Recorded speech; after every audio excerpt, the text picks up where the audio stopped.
Welcome to A Women's Brew, where women talk about beer. We're honoured to have been invited to take part in the Arundel and Friends Brewfest this year. And in today's episode, we talk all about it with Ellie, better known as Hoppy Raptor on Instagram. I'm Joanne, and this is Tori. Hello. And we're two beer-loving women on a mission to get more people drinking and talking about great beer. Come join us.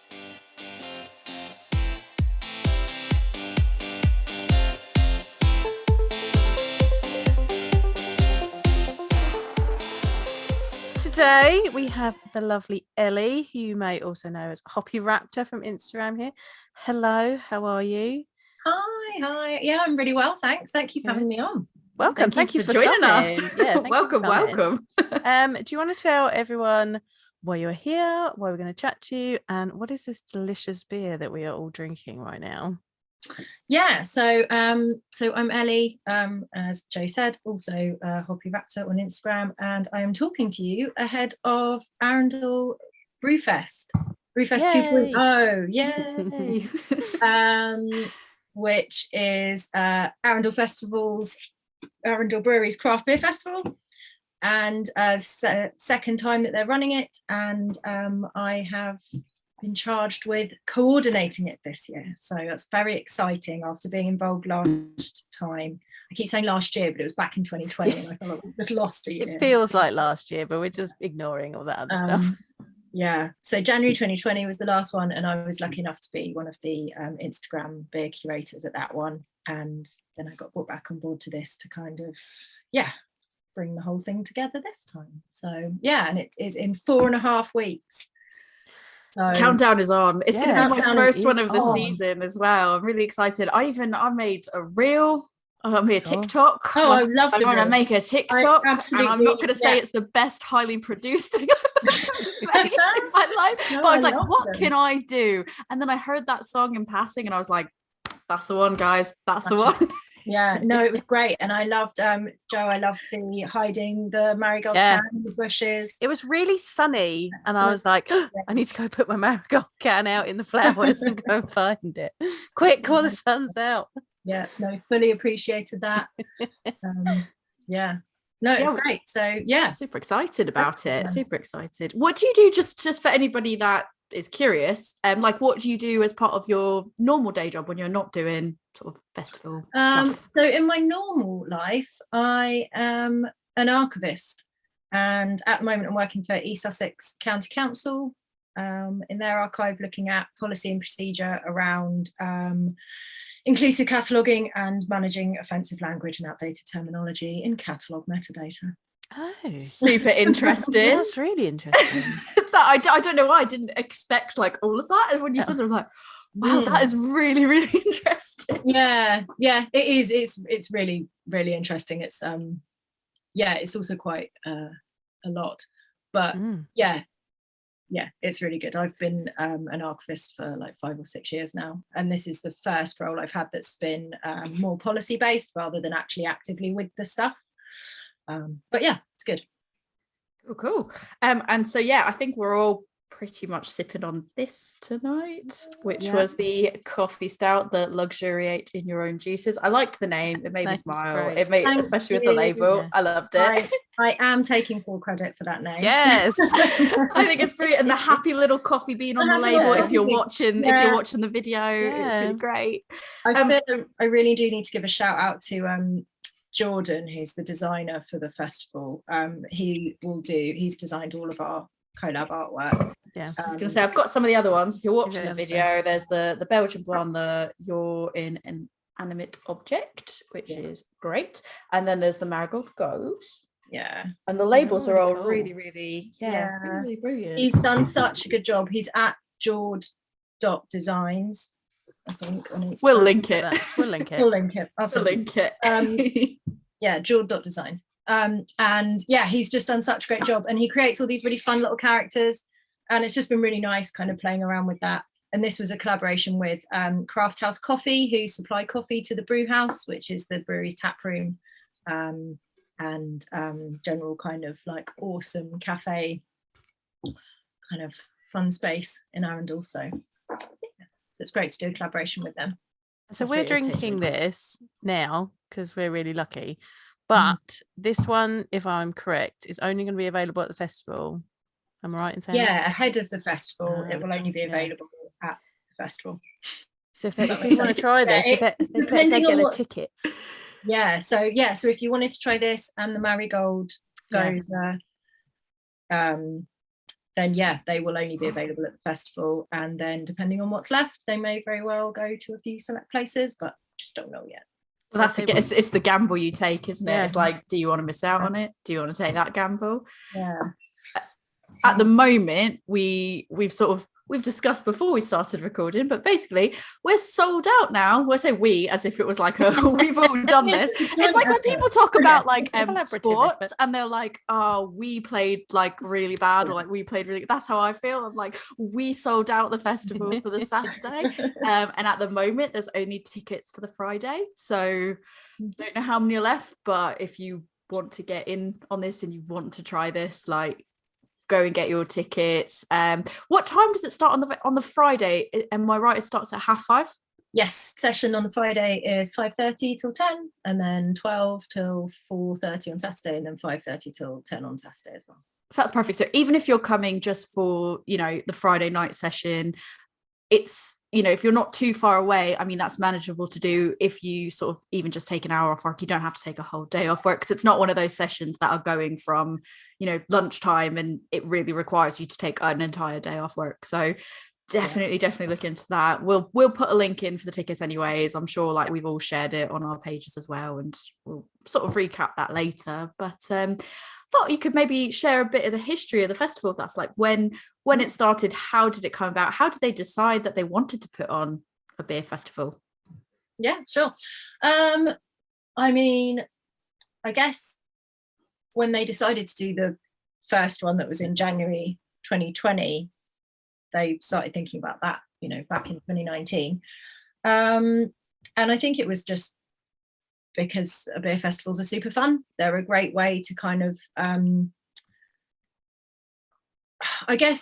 a great way to kind of bring in lots more people to your brand and your beer, and also a great way for breweries to kind of, I hate the term networking, but it is a good way to kind of meet other people in the industry and, make some more beery friends, which, everyone needs more beery friends in their lives. Oh, yeah.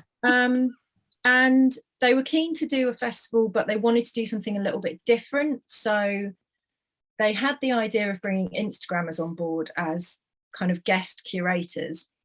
So people who would choose the beer that was going to be showcased at the festival, because they wanted to get beer from different parts of the country that they might miss. So it wasn't just, like all their favorite local breweries or, all the big heavy hitters.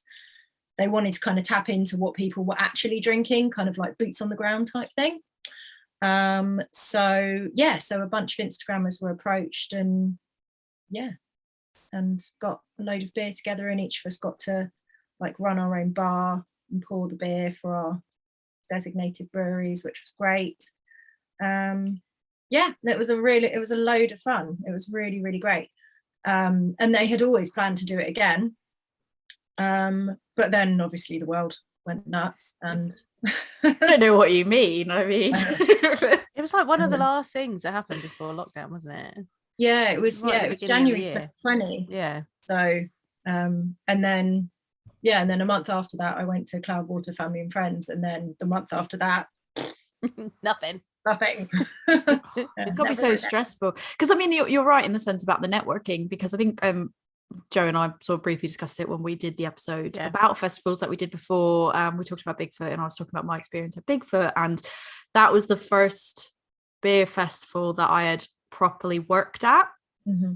And I don't think I ever thought about it in the sense of how important it is for the brewery, not just for the people attending the event, to be like, oh, here's a really good event, I'm going to go have a really good day with friends. Like, obviously, yes, that's all very, very important, but I didn't realize like how much networking and meeting people from other breweries that breweries do when they go to the festivals, and that is like such an important thing to do, that you're like, yeah, of course, like it when you don't have those things happening, you can just not lose the connections entirely, but like you're not making new connections, and it's hard to sort of stay in touch with like, what are the breweries that I've not heard about that I should hear about? So Yeah. it sounds like quite a natural. I would have never have thought to be like, yeah, ask people on Instagram. It sounds pretty innovative to think like, yeah, talk to people on Instagram. Yeah, it was an interesting way to go for a festival. But yeah, like I said, the last one was really successful in that regard. And I think, also I know what it's like to drink beer kind of like locally. Like I assume it's the same everywhere in the country. Like you get used to your local heavy hitters, and obviously there's always like your big breweries, your Tracks, your Cloudwaters, your Dayers, who kind of get everywhere anyway now.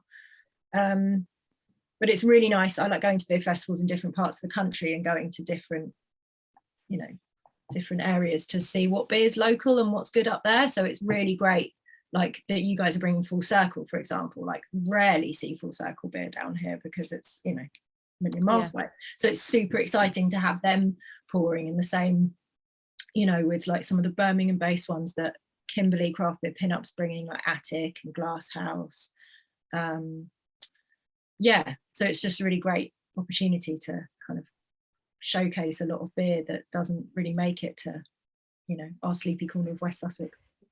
It is interesting, isn't it? Because like I remember Jo and I was telling you about Phantom for like the first time, and she just like had never tried it, and she's like, I don't never know see them. much about them. And I was like, what? And I didn't even process the fact that if they're not local to you, it could seem really big to me, but if they're not local to you, you have no idea who they are. Yeah, it's mad. So it's just a really nice opportunity to get a lot of people together and hopefully have a really fun event with some awesome beer. Should we take this opportunity to reveal what it is that we're pouring? Just be like a sneak peek of what it is we're actually pouring. I think so. I've already put out there that we are pouring the International Women's Collaboration Brew Day beer that we did with Heist. That both Jo and I were really fortunate to be able to be a part with a bunch of other amazing badass women. And I cannot wait to pour it because I think I have never personally seen, it is a espresso martini white stout, and I have never seen myself a white stout at a beer festival like ever. Sometimes I find it's hard to find like even too many stouts, let alone a white stout. So I was like, this is going to be cool to have on. And I remember when we were selecting that beer, I was like, this is going to be the one, whatever we pick is the one that I'll want to pour at the bar at the festival. But if it's a white stout, that'll be even cooler. And then it got approved. We're like, yes, it's going to be amazing. So I've already put that one out there that's going to be pouring, that we've selected that one. Jo, do you want to give the other two? Or like, because I've already spoiled one. So we've got Echo's new IPA as well. That is going to be made from a selection of South African hops. So it's going to have some different flavors than people may have had before, which we thought was really important to showcase.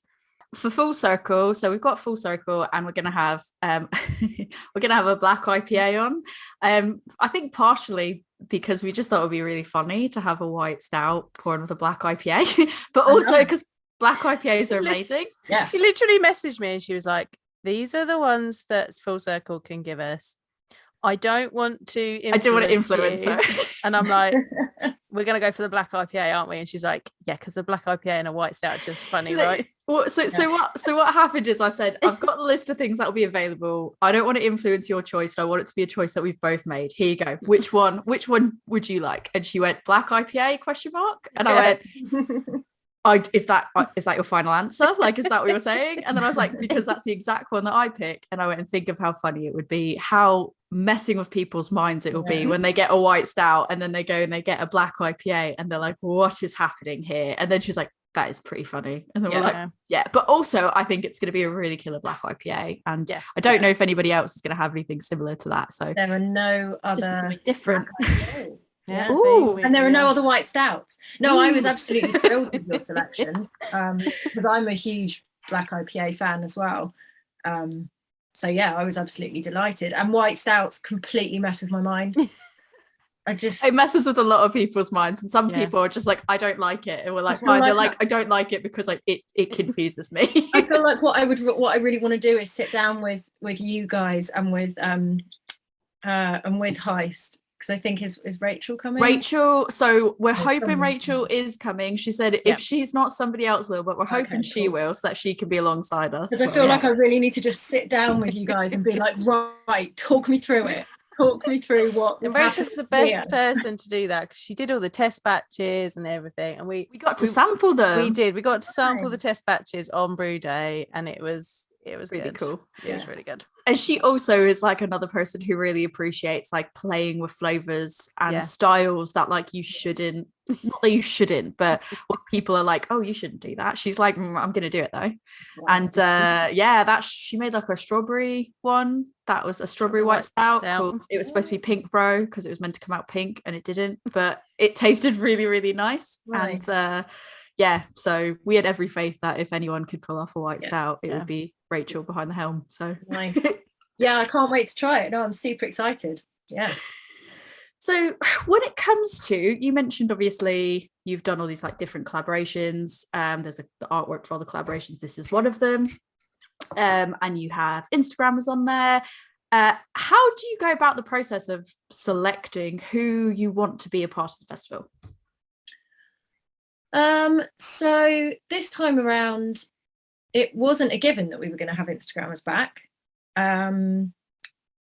because we'd sort of wanted, the brewery had discussed like the collaboration as the main theme, but then we talked about it and we thought, well, actually, if we want it to be like a real kind of collaborative event, the thing that made the last one so successful was that it was a collaborative event with people from Instagram. And it, I think regardless of what you think about Instagram, because there are still lots of people who are really down on it and think that what people do on Instagram is just bullshit. But actually, I think we all know the reality is a bit different, and that there's a lot of people on Instagram who genuinely really love beer and are really, really passionate about it. And yeah, those people don't work in the industry. They don't have qualifications in brewing. They're not, they are the people who are buying the beer. So, let's not dismiss them out of hand. And just thought it was a really nice opportunity to get a slightly different pool of people on board as well. The Instagram landscape and the beer landscape, as we all know, has changed a lot in the last 2 years. And I kind of wanted to reflect that in the people that were selected this year. So I did reach out to Matt and Tony, Matt Drinks Beers and Grizzly Beers, because out of the last lot of us, they were two that were still really active on Instagram. A lot of us have kind of since, like, I don't know, kind of feels like a lot of us have taken a bit of a step back, but those guys are still like, yeah, they love it and it's great. And they were really good fun to work with last time. So we kind of put our heads together and picked some fun accounts that we thought were doing really interesting things with their platform. And also, no disrespect to people that fall into this group, the people that we've chosen this year aren't all like check shirt, bearded white guys. I mean, I don't take offense by that. I'm like, yeah, hell's no one. Guys, there's a lot of you, and a lot of you are great, but we kind of did want to mix it up a bit this year and be a bit more representative, and give people a chance to kind of show what they're doing. So, like, you guys with your podcast and all of the other really important work that you're doing. Craft beer pinup, I mean, no introduction needed, right? Yeah. I think everybody pretty much knows it. Yeah. And like Core Collective, like a group of guys from Cornwall who do loads to champion Southwest Brewing, and Theo Beers.Brothers, who just does these amazing videos where he just talks so eloquently and kind of almost like romantically about the beers that he drinks, and it's so great. So yeah, anyway, we just wanted to kind of mix it up a bit and have some fun. So yeah, I'm super pleased that you all said yes.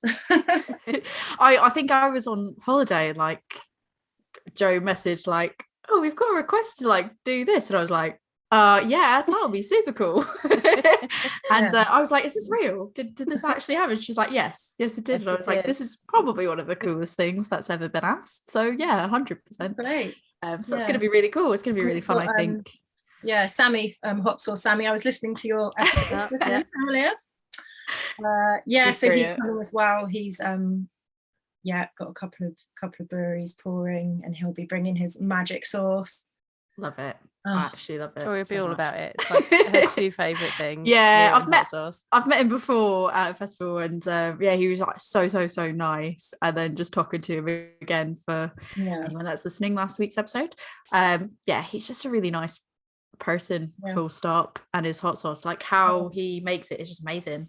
But yeah, I mean, just following the other people that you've selected, there's like some of them I was already following, but some of them I didn't know. Like I didn't know Theo, and then I started following, and I was like, oh, this is really good content. And I just think it had never come up before as like a suggested person to follow or anything like that.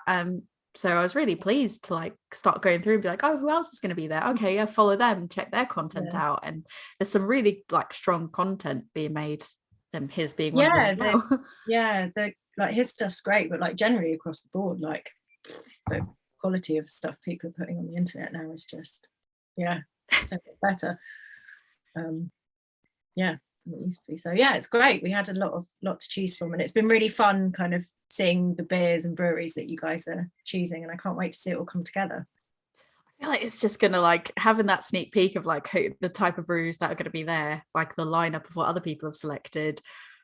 I just think there's just going to be so many strong choices there. It's going to be really good. We were really pleased, weren't we? Because we kind of narrowed our 3 down, and then there was other people, and then some of the other people we thought of were already on other people's lists as well. So we were like, oh yeah, all these really good breweries are going to be there.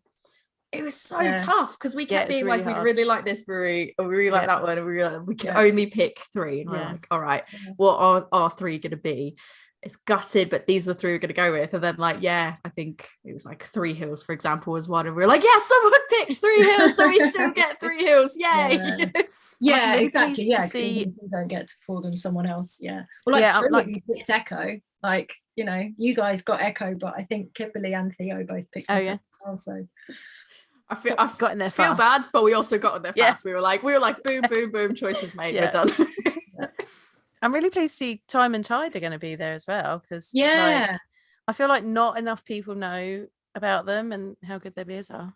Yeah, no, agreed. I had a couple of their beers recently. They really kindly sent me a little care package of beer, and they were so good. I really liked the ones that they did that were like lower ABV but with like English hops that were all grown locally. They were so nice. The Deal Hop Farm project. Yes, they're really good. So nice. And I've got to say that dipper, I think it's called Pretentious Moi 8% dipper, that was really good. Like I feel like dippers have to work quite hard to impress me now, because I'm a bit like hazed out, but that was really, really excellent. So Tony Grizzly Beers, he chose them. He's got like, I don't quite know how, because he's like all the way up in like Milton Keynes, but he has like this really adorable kind of relationship with them, which is really nice. I'm super pleased that they're coming. So yeah, it's going to be good. So in terms of the collaborations that the brewery have done, how many actual collaborations with other breweries and beers that are coming out from those collaborations are there? So I'm pretty sure it's 12. I should know off the top of my head. It's 12. That's all right. So there's a remote collab that's been brewed with Howling Hops, which is very exciting. That's been brewed up in Hackney, and that is an Italian Pilsner. Oh wow, interesting. Love an Italian Pilsner. Same. Very excited about that one. And then we've done Arundel Brewery have done one with Little Monster, Cloak and Dagger, Mirakai got brewed last week. They're brewing one with the DJs, or Get It Together DJs, who are the tap rooms entertainment every Friday night. And they have curated the DJ lineup for the festival, which I am eternally grateful for, because I'm in no way cool enough to pull anything like that off. So yeah, they've been fantastic to work with. So we're brewing a beer with them, which they are super hyped about, and that's happening on Wednesday. I'm almost certainly going to miss someone out, so apologies in advance if I do. Unity is happening. Unbarred happened today.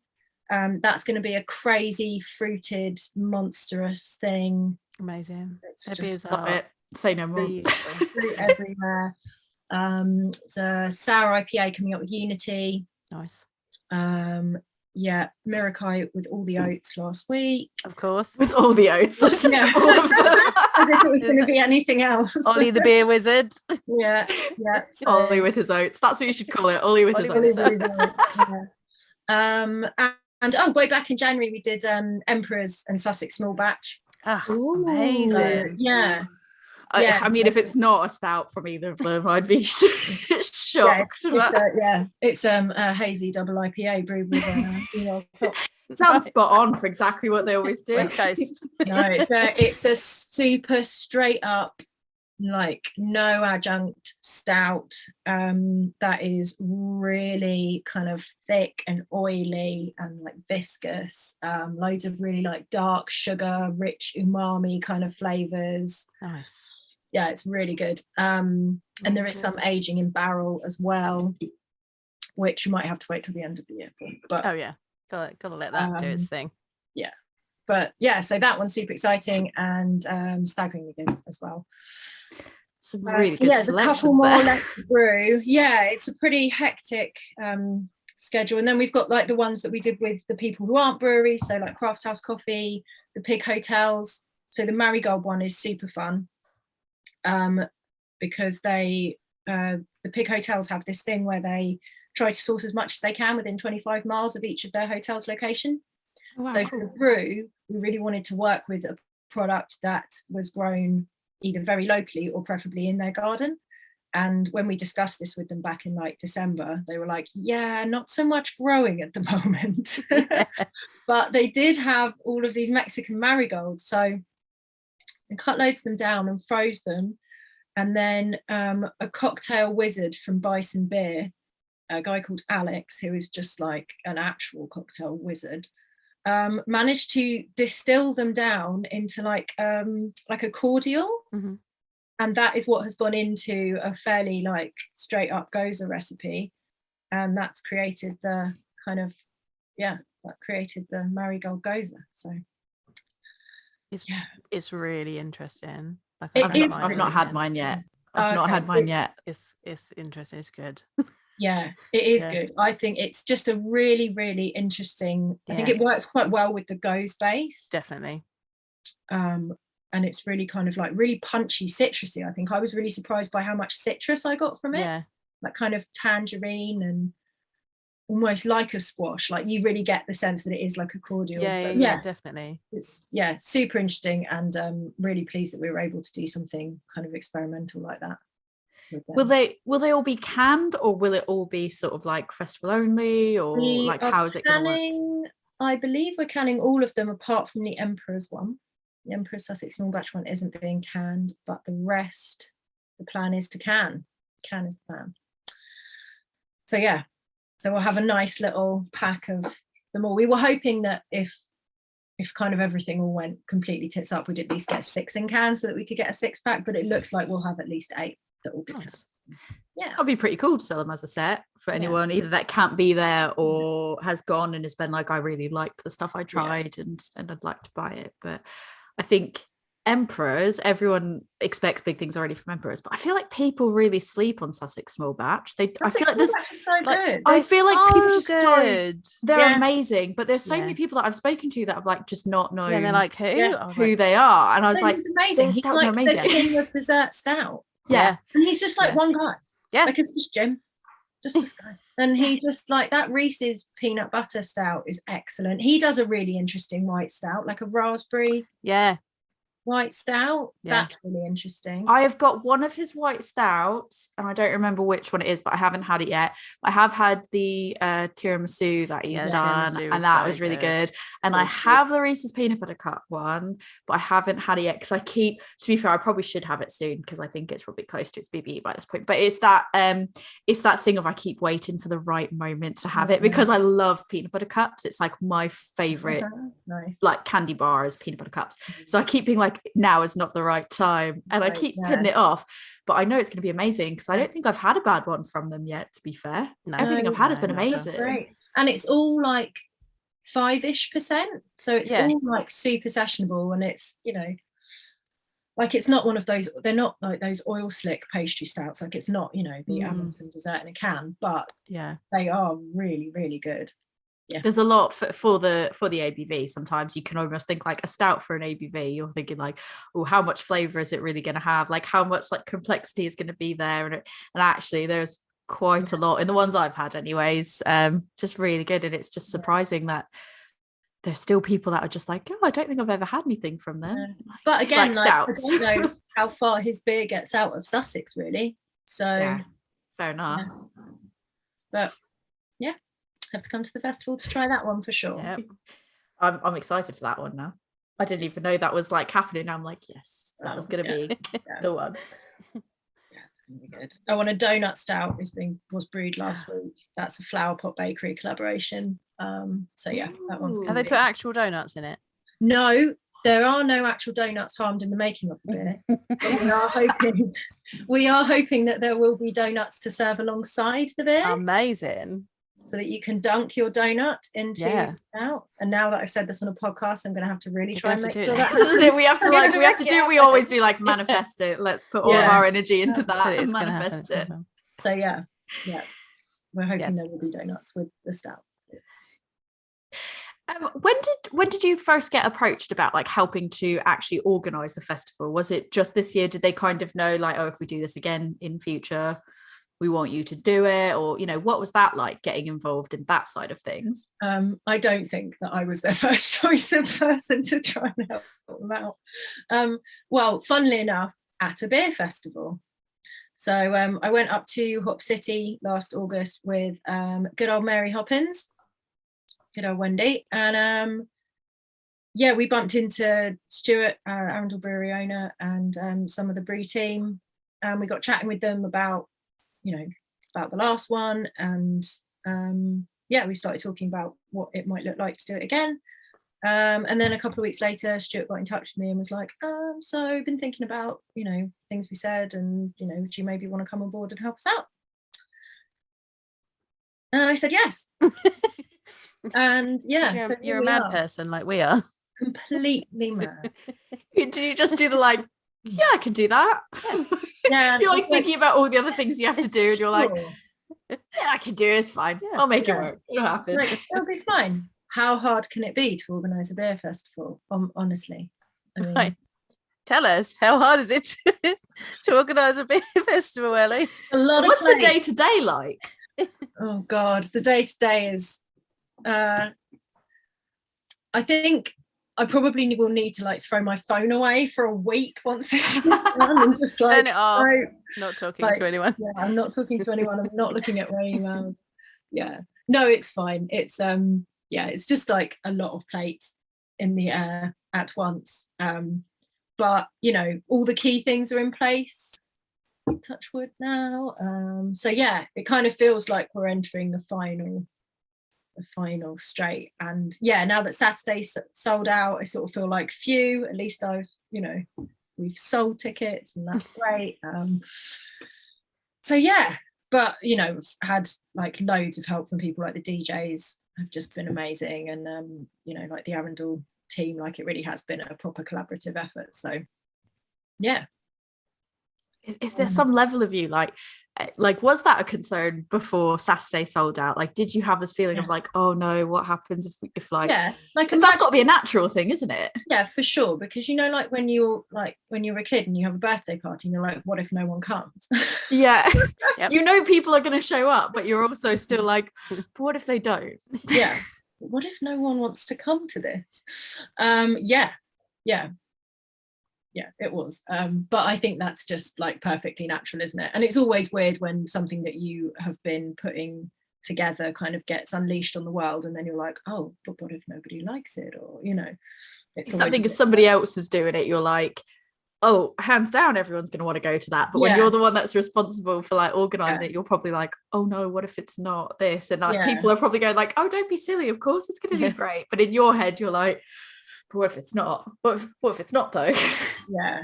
And I think because like we're it's such a small team as well, it does feel a bit more personal. Yeah. Like, because there's not like a whole troop of us doing it, like it does feel quite, yeah, I guess it does feel a bit personal, but yeah, you know, this time in 5 weeks it'll be done, and I'll have been wondering what the hell I've been worrying about.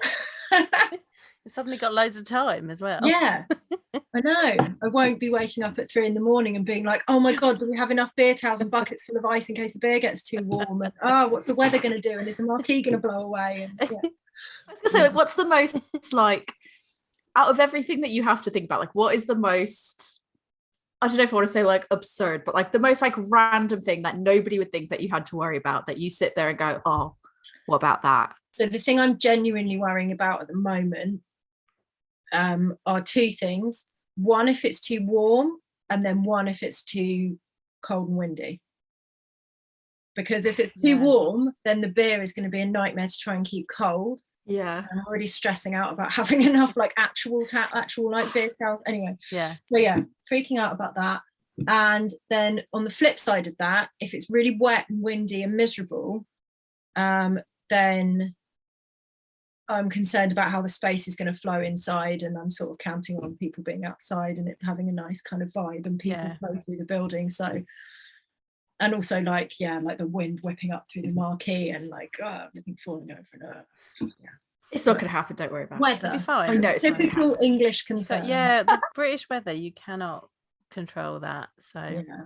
Also, there's beer. I don't think any like people there's would just be beer, like, there's people. it's cool. Just put your Yeah, beer jacket on, get out there. I was over the weekend, I was at a brewery, like having beers outside, and it went back and forth between being like sunny and then being like cloudy and cold and rainy, and then it was sunny again, so everyone went outside. And then at one point we were all happy outside, we're like, this is great, and then it got cloudy and it started drizzling, and we were like, like, do we go back inside? We're like, no, we're just here now. We're here now. It's like, it's not raining badly enough that we need to take cover. It's just a very light rain. So I think the one thing you're probably fortunate with like having the British audience as a whole is like, they're just used to it not being sunny and being like, just make the best of it. It's fine. We're quite robust, I think, as beer drinkers. Especially and as the last one was beer. in January, so isn't it? Because there's beer. Yeah. It's like there's something to keep everybody entertained. Yeah,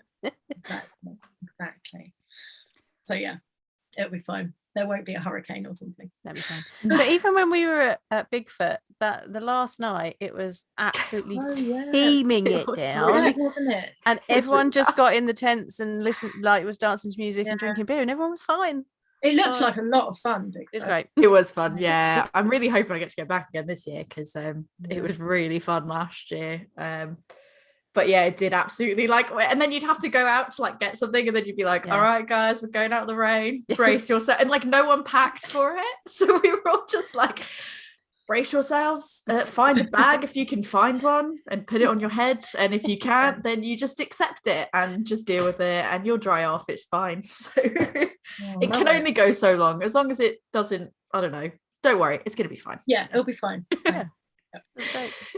In terms of your experience this year, would you be willing to like organize another one if someone approached you and said, will you organize another beer festival? Like, how's your experience been, one that you're like, actually do it again? I think I will wait and see how this one comes on.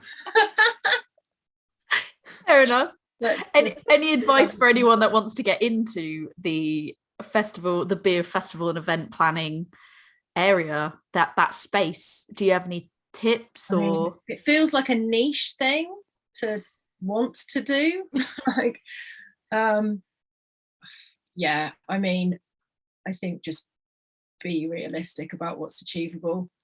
Maybe we should do one of these after the festival, and fair. I can be like, right, definitely don't do X, Y, and Z. That's fair. Yeah, we do I mean, we're quite lucky in that Arundel has a venue already, because they have a tap room space. I know like a lot of festivals, a lot of breweries who don't have a space big enough to host their own festival, like have to, I don't know, like hire fields or hire other venues and stuff. So that's quite lucky, because that's like a massive cost, and also a kind of massive unknown if you're working in a space that you don't work in every day. But we're really lucky because the staff that we'll have on hand will know like it's their home, it's their second home. So so that's really, quite handy. It definitely helps. I think that's another thing, like, you know, why do the festival, why not, you know, they've got a space ready for it. It's a great thing to be able to do, host a super fun event. So yeah. So your person sitting at home listening to this, and they're like, actually, that sounds like those breweries are going to be amazing. I want to go and drink those beers. Sounds great. I want to go find beers I've never had before. So I'm going to be in on this. I'm going to go buy my Friday ticket. What can somebody expect when they turn up at this event? So you can expect a lovely warm welcome, probably from me. And your ticket gets you your festival glass, obviously, the good old festival glass. They arrived last week, so that is something that I no longer have to lose sleep the over. most important part of a festival is the festival glass. I should have bought one to show you. Oh, yeah. They are exclusive. They're I should have, sorry. They're super fun, really pleased with those. So yeah, get your little festival glass, get your first token. It's going to be a token beer festival, so there'll be points inside where you can buy your tokens. And then we've got so the venue's like a big old, for people that don't know it, it was a farm shop just off the A27 in West Sussex in Arundel, and the brewery bought it and took it over as their tap room. Then we've got a marquee out the side, so yeah, the beer will all be nice and safe from the elements, hopefully. So like your bars will all be mostly in the marquee, and then we'll have the main bar pouring inside, which will have the collabs on. We've got camera, our local camera group are doing, have got a bar, they did it the last one, so we will have a couple of cask offerings. Nice. And a couple of little couple of keg offerings from them as well. And Craft Beer Junction from the Bermondsey Beer Mile is coming to bring some super fresh American beer as well, which is exciting. That is exciting. That is exciting. Yeah, it is. I The don't think so bases. much more about that. But yeah. So you can expect a lot of beer. We've got some excellent food. So we've got Happy Go Souvlaki, who do Greek street food. They currently have the kitchen residency at the tap room. So they're going to be serving like really great Greek wraps. They do like vegan and veggie options as well. And then we've got Boccado's food truck, and he does the most amazing tacos. And he does these incredible arancini balls that have got truffle and parmesan. And I will fight you for them because they are incredible. They're so good. And he does his food's great. So that's super fun. And we've got an incredible DJ lineup. So Friday night, for those people that come to Friday, you will be treated to the Allergies, who I'm told are like, well, no, I do know this, but they are like super cool kind of hip hop, funk and soul. They have been on Six Music Loads. Craig Charles really raves about them, and they're starting their UK tour that weekend, so we get them just ahead of that, which is really amazing. So for people who know about that kind of thing, I'm told it's a super big deal. And I'm really excited because I listened to their like most recent album, and it was really great, and I was like, well, it's completely up my street, so that's really exciting. And then Saturday afternoon, we've got a super nice kind of some nice laid out chilled out reggae vibes from Brighton Sound System, husband wife duo. And then we've got DJ Format and A Skills in the evening for some kind of turntable scratching mashup craziness, and it's going to be great. So yeah, lots of good music, lots of good beer, some delicious food, hopefully some sunshine, and yeah, it's going to be great. I think the thing that's worth pointing out as well, which I've not experienced with a beer festival before, correct me if I've got this wrong, but you are offering sort of a transport option, like from certain stations. Is it that it's going, or I forget where it's going from, but you are picking people up, aren't you? So last time they did little like coaches to and from certain locations. Yeah, so we've got we've teamed up with Bison Beer, who have a venue in Hove on Church Road, and Heist Brew Co, who have just opened a new pub in Worthing called the Toad in the Hole. And that's near Worthing. Yeah, that's near Worthing train station. So I've got the Bison beer that we so we brewed, Arundel brewed that for their 7th birthday. And yeah, so we are running buses from the Hove location and the Worthing location that will take you to the festival for the start of each session, and then run you back again at the end. Yeah, and then we've also kind of got in touch with a local cab company who are based at Arundel train station, who will be on hand to do like, they've kind of like got us like a set price for cars and a set price for minibuses up to the venue from the station, because it's only like a 10-15 minute walk, but at the end of the night it's going to be dark, it's quite a busy road, and I genuinely will worry about people walking home. So yeah, we just wanted to make sure that there are some travel options, and if you do need to come in a car because you have like access issues, then just ping me an email to let me know you need to book a parking space, because otherwise the only people who'll be able to park on site are staff. So yeah. Oh, that's good. Amazing. That's good to know, because I would have just gone, oh, there's no parking, I'm just gonna have to sort it out. So that's really good that you're actually putting it out there that and people can get in contact with you. Arundel train station is on a main line from London, and you change at like Barnum or Ford from Brighton or from elsewhere along the coast. So yeah, so it's a lot more accessible than I think people think.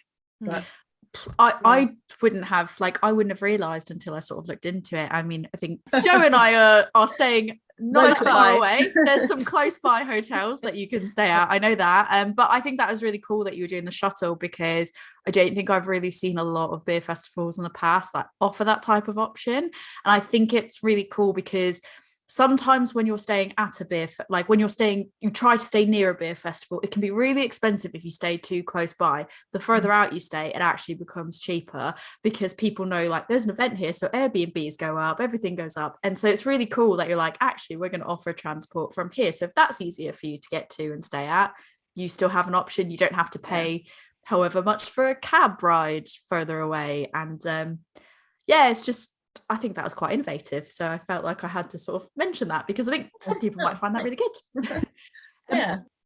Speaking of sort of, you mentioned about being concerned about people if they have to walk back to the train on their own, even if it's just 10-15 minutes away. Obviously, I think we've had conversations separate to hear about, health and safety at the festival. It's quite a hot topic at the moment about there being more health and safety people sort of ramping that up when they plan festivals. What kind of stuff can people expect in terms of like code of conducts and what you're doing for your health and safety for people? Yeah, sure.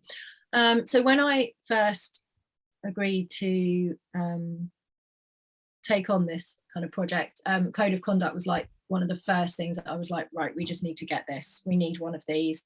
The brewery and the venue should have one anyway. But if I write one for the festival, then it can be adapted to fit both as well. So yeah, that was one of the first things that I looked at.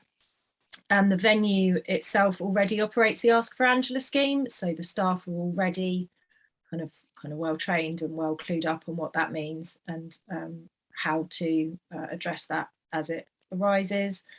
I had a really good meeting with the guys who are running the security for the event, who did the security for the last one, so they already know the kind of vibe to expect. They already know the layout of the place. They know a lot of the staff and the owners already, so that's really great. And I think it's just really important just to reiterate that we do have a zero tolerance policy towards kind of aggressive, discriminatory, harassing behaviour of any kind to anyone for any reason.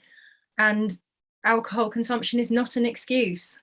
So anyone who's like, oh yeah, but it's just, oh, my friend's just had a few drinks. Yeah, that's not an excuse. Because if you can't behave yourself in an adult environment, then you probably shouldn't be in one. So yeah. And yeah, I think it's super important that festivals make it very clear what they are doing around that and what people can expect. We're also going to have, and I haven't ironed out the finer details of this, so I can't be more specific, but a anonymous reporting app as well that people can use at the event. And there will be like a safe space on site. So if anyone does feel that they just need to kind of remove themselves or whatever, then yeah, there'll be somewhere that people can kind of go to be away from the situation if they need to be. But really hoping that put all of that in place, and then the hope is that none of it has to be used. Yeah. But at least if it's there, then, you know, we're prepared should anything happen. But yeah, fingers crossed everyone behaves themselves, and it's just a really nice event, because it should be like, you know, everyone should be able to enjoy this kind of thing without going into it feeling like, you know, anxious that they might be, I don't know, harassed or exposed to something like, you know, conversation or behaviors that they don't want to. So yeah, hopefully it will be okay. But yeah, but all that is in place. So Amazing. Yeah, I think it's always quite important to like you said, have it and not need it, and not Yeah, have it definitely. like this. Yeah. At least it shows that you put that Yeah. foresight into it, just in case, so that no one, it's not a last minute of like, oh, what do we do about this? Yeah, it's Everyone's piece of- prepped, ready. Peace of Yeah. mind for people that it's there if they need it, but then maybe you won't need it anyway. Yeah. The best, hopefully you don't. You just Yeah. have to hope that you don't. Yeah. But I also love that you were like, yeah, if you can't drink and control yourself, like that's not an excuse. Like so many times do you have the excuse of like, oh, my friend was just really drunk, they didn't know. It's like, if your friend can't control themselves, then they shouldn't drink, be maybe. drinking. Yeah. Yeah, exactly. Yeah, and I hope that kind of there'll be quite a strong message at the event anyway, that it is kind of an inclusive space. Like we've got, you know, like your International Women's Day collaboration pouring. We're going to have the one that me and a couple of the ladies from the tap room were at with Heist Brew Co. That's pouring as well. Miracai's Brave Noise beer is going to be pouring. So yeah, I just hope that there's like, yeah, that kind of message will come across as well. So I'm excited for that Brave Noise on tap. I'm not gonna try to play it cool and be like, yeah, I don't even care. No, I'm like really excited. We had the lovely little cans. I've had a few There's pulling one cans from around the corner. and We they're haven't had it on great. tap yet. Yeah, I want to have it on tap. I'm really Yeah. excited for that.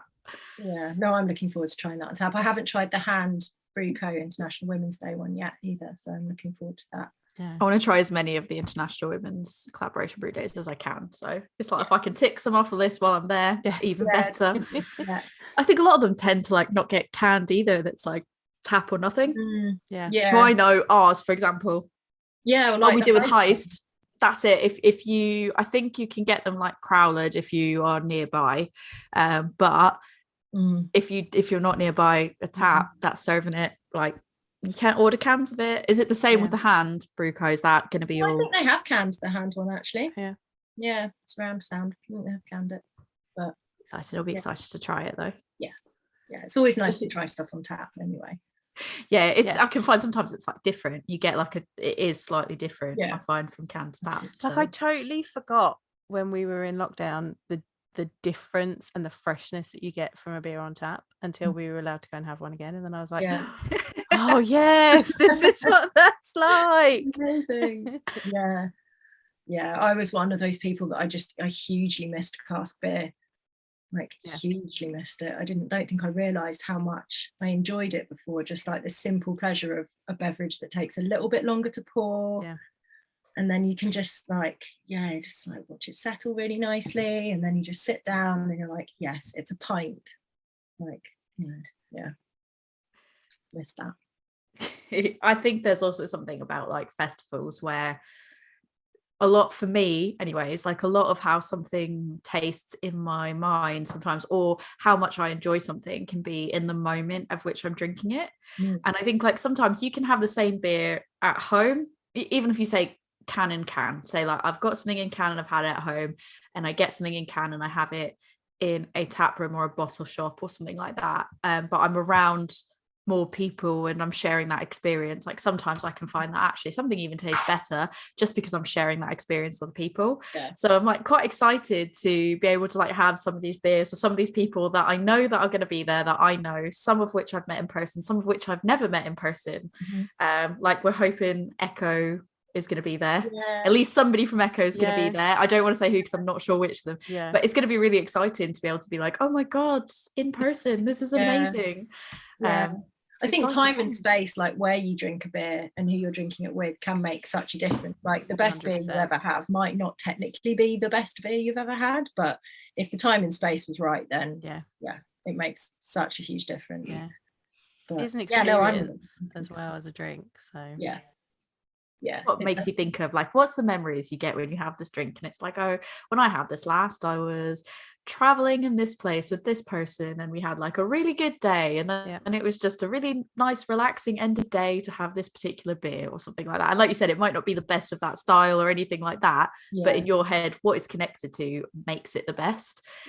So I'm quite excited to be hitting the beer festivals this year, and I'm really excited this is going to be like the first one, because I feel like there's so many people I know that are going to this that I've met through, I mean, I know how you mentioned at the beginning, like people feel differently about Instagram and everything else, but I don't know, Joe, if you feel different, but I feel like I've met so many amazing people from connecting with them on Instagram. And some people I've like never met in person. I've only had conversations with them, and we have supported each other through stuff. And maybe I've met them once, but not really. Like, I'm really excited to be able to be going to these festivals and starting it off with this one, where I know that there is quite a few people that I had the pleasure of getting to know over Instagram, and then being able to have drinks shared in person. It's going to be really good. So yeah, no, it'd be really, really nice to kind of meet all of you guys properly in person. It's when you're like, I do have legs, I promise I have legs, I'm not just like a box on a screen. yeah, exactly. Yeah, no, it'll be great. And I think beer festivals and beer generally is brilliant at bringing people together, so let's go for that. So when it comes to people that might be traveling for this festival, are there any like must-sees that people have to see if they're staying nearby and they're making a weekend out of it, say Saturday daytime or Sunday, and they're not at the festival? Any places that you recommend they go? Yeah, so Arundel is super pretty. It's got a castle, it's got a cathedral, it's got a wetland centre, like a great big, like there's a big pond thing with loads of animals, and you can walk around that for free. But then on the other side of the road, there's like a whole place where you can pay and see really funky birds. Oh wow, cool. Yeah, it's pretty nuts. Super nice rivers. God, I should like work for the West Sussex Tourist Board. The coast is just like, they're going to be offering you a job after this. They'll be like, do you want to organise a sightseeing festival? The coast is just like 10 minutes down the road. And then if you go inland a bit, there's like a ton of National Trust type places. There's also a really fun like open air museum called Amberley, which is where they filmed one of the Jane Bond films in the 70s. Oh wow. Cool. Yeah, there's loads of fun stuff. Sussex is like great. And there's also loads of other like brewery tap rooms and beery places around that are worth checking out. A couple of places in Arundel, the Norfolk Tap is quite good. They always seem to have quite good beer. And then Worthing is just chock full of really good beer places now. And then obviously there's Brighton, which is, Brighton. So there's enough in the area to definitely make a weekend of it. Amazing. Ellie, anything else you sort of want to talk about that you haven't already covered? Anything you want to get out there? Anything you want people to know? Anything you want to plug? Feel free. No, just that like if you're coming, great. Can't wait to see you in May. We are still accepting applications for volunteers. So if you did want to volunteer, because that will be a way to get there on the Saturday if you don't have a ticket for that, then drop me an email, which is Ellie.arundelbrewery@gmail.com. Ping me an email, and looking forward to seeing everyone in May. It's gonna be great. It's exciting. I'm so excited. I'm really excited for this. It's gonna be so good. I think once I booked my hotel room, I was finally like, it's real. My hotel is Which you nearly forgot to do. I didn't forget. I kept being like, I'll book it soon. Like when I get paid, I'll book it. Like payday, I'll book it. I had to pay off a holiday. I was like, I'll book it. And then I realized like, oh, the date's coming up very quickly. And then I was like, I should book it now. And then I think I got the last of the particular room type that I got, and I was like, ooh, that was close. But I booked mine like back in December because I just sort of thought I have to be there always. I don't think they're going to let me sleep there, so I was going back and forth. I was like, do I Airbnb, do I hotel, what's going to be the easiest, where's there going to be parking? Like I need to know these things. And then time moved a lot quicker than I anticipated it moving, so Time does that. Yeah. Lately. The next few weeks are going to fly. So basically, if you guys want to get tickets, go on. We'll put the link in the bio for you to get your tickets. We'll put your email in there, Ellie, for anyone that wants to volunteer, that wants to get in on Saturday, that can't get in on Saturday because it is sold out, people. So it's exciting. Yay. But yeah, all that will be in the show notes. Thank you so much for giving us your time. Oh no, thank you for really having me on. excited. It's really lovely to talk to you. I'm getting more excited the nearer that it gets. It'll be good. We'll talk to you again. We'll do a debrief. Do Sunday. Let's do like an Instagram live debrief or something. Instagram like, live what did debrief. we learn? What are our learnings from this? It's all going to be brilliant, and we're all really excited and hope to see people that listen to this there. Let us know if you're going.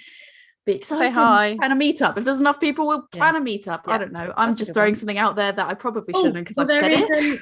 There is the Norfolk Tap, which I mentioned in Arundel, which is a hotel bar, are hosting us for like after party kind of drinks. So yeah, if anyone is hanging about in Arundel over the weekend and wants to join us after the sessions, then some of us will be down at the Norfolk Tap. So amazing. There you go. Insider information. Yeah.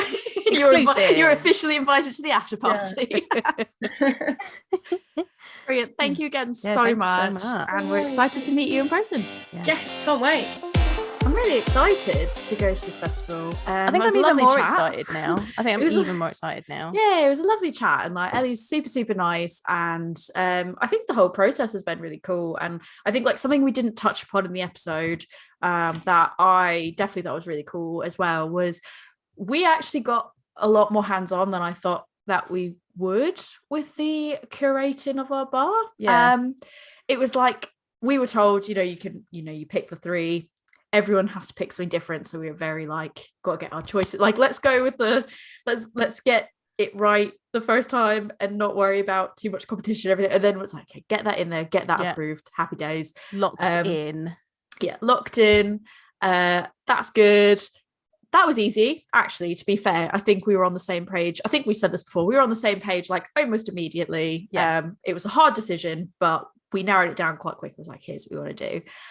We knew what we wanted to offer at our bar, but what was really cool is it was kind of like once that's been approved, that it was on to us to pick what beer we wanted to pour, and sort of make the first conversations and find out the beer and all the details of it. And then really what we did was we sort of filled it all out, all the details we filled out in a spreadsheet and passed it across to Ellie for Ellie to then go and do the actual procurement. And it was just really cool, I think, being on that side of things, because I've never been involved in any type of procurement process for beer. And it was a fun selection process. Yeah, and I think it's really important to us to highlight breweries that may be slightly smaller or people haven't really heard of, breweries that are important to us on the podcast and that we've got good relationships with, and just have an interesting selection on our bar. Like, we wanted something a bit diverse, to be fair. Like, we wanted diversity. I think we've put that across. I think it's clear. Yeah, we wanted diversity in some way, shape, or form. Yeah. Like you said, people that we have good connections with already, like people that anyone that listens to us will know that like they've heard these people before on our podcast. Like they know that we have decent relationships with them. They represent different parts of the industry. Yeah. They all put out like really killer beers, and I think we just wanted it to be a diverse lineup. Like we didn't want it to all be sort of one thing or another. We wanted it to sort of speak about us and our tastes, as well as the good relationships we had and all that. And we wanted to like be able to showcase like what the breweries are capable of doing for people to check out, what they can expect if they buy beer from these breweries direct. And I think I'm obviously we won't know until the day, but I'm fairly confident that I think we've managed to do them. Yeah, I think we're going to do everybody justice. I hope so. Yeah. I'm really excited about having a black IPA and a white stout together. That is like the thing I'm most excited about. And an IPA made with African hops. Yeah, I think that's definitely South African hops. There might be a lot of IPAs and pales there, but I can't say there's going to be a lot with African hops in it. So that's really cool. And just getting to meet people. Is going to be really, really fun. It's going to be so good. So if you are coming, make sure you come up and say hello. Make sure you come and find our bar and drink all our beer.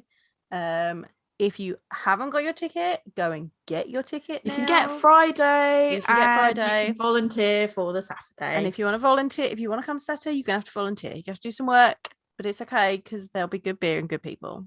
And I mean, I think we've already spoken about it. Working at beer festivals, pretty fun. Yeah, so there's far worse places yeah. you could be working at on a weekend. Yeah. There'd be a festival filled with lots of great people. So definitely get in there, get your ticket if you don't already have it. I said it. I mean, I think what's cool is it's late enough in the day that you're not struggling to be like, I have to leave super early. I mean, it depends on where you're coming from, obviously, but like for people, if you're more local, like you don't have to do the whole, I've got to figure out my work schedule. Like it's late enough in the evening that you can get away with still doing at least some work that day and being productive. And you do you yourself. Or don't. I'm not. I've got a day off. Don't. I'm doing a half day. We're representing all ends of that spectrum. I'm not doing that nonsense. I'm having the day off, yo.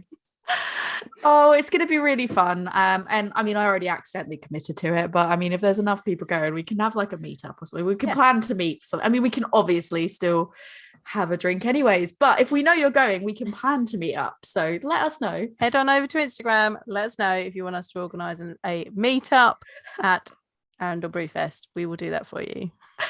Oh, or just come to the after party that apparently everyone's invited to. This is great. I got invited to an after party, but really everyone's invited. So it's like, but no one has to know that. I'm excited. I'm invited to an after party. Yeah. Right, Tori, if people want to ask you about after parties, where can they find I'm probably you? not the one you want to ask because I never get invited to after parties except the ones that everyone gets invited to. But if you want to sort of like get excited about going to an after party with me, you can find me on Instagram at adventures_in_optimism.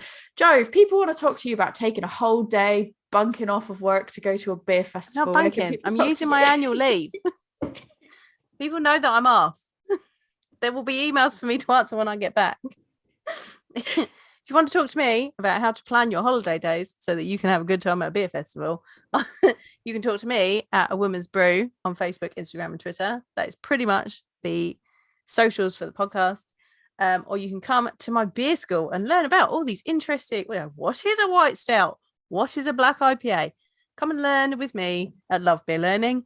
And we are Love Beer Learning on Facebook, Instagram, Twitter, TikTok, and Pinterest. We have a website, which is lovebeerlearning.co.uk, and you can email us lovebeerlearning@gmail.com. And for the time being, we do take podcast emails there. That's going to be changing when we get around to changing it. But that's what it is at the time of this episode coming out. YouTube will only let me upload 10 things a day. We're getting there, guys. I'm getting there. We are getting there. But for the moment, if you do have podcast emails, send them to Joe at Love Beer Learning's email. I mean, she's not going to teach you how to plan your holidays in her school, but she will teach you how to sound more educated when you go to the beer festival. So everyone goes, oh, look at that. Find the educated person talking about black IPAs. Yep, let's do it. On that note, cheers. Cheers.